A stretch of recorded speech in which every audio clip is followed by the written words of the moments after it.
State legislature could help relieve overcrowding in Oklahoma prisons by reducing a simple possession charge from a felony to a misdemeanor.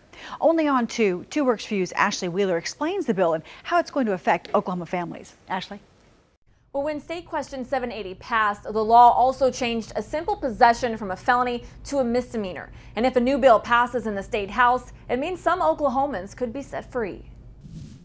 After voters approved medical marijuana, they also reclassified simple possession from a felony to a misdemeanor. While we were trying to be tough on crime, we were really tough on families. When we had so many people that had committed nonviolent offenses that were put in prison for something that now is legal. Under House Bill 1269, nonviolent offenders who committed the same offense within the last 5 years could also have their sentence dropped to a misdemeanor.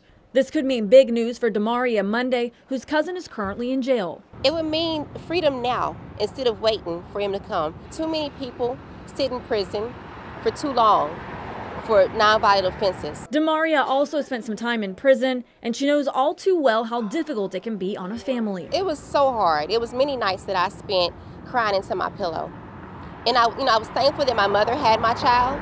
But at the same time, it created you can't really parent behind bars. But some are worried about the bill passing. Tulsa County District Attorney Steve Kunzweiler sits on the newly created Criminal Justice Reclassification Coordination Council. He says they are looking at multiple issues, such as the classification of all felonies and changes that would improve the criminal justice system while ensuring public safety. We've just begun that important work. This is not something that you can do in a matter of 2 or 3 months. Kunzweiler is concerned that there's no repercussion in dealing with small quantities of drugs. Sometimes you have to have some leverage over somebody that has an addiction issue to get them to address their drug problems. When you start making all drugs misdemeanor crimes, what you end up doing is hurting the people who need to go into those particular programs. The bill now sits on the Senate floor awaiting approval. In Tulsa, Ashley Wheeler, 2 Works for You.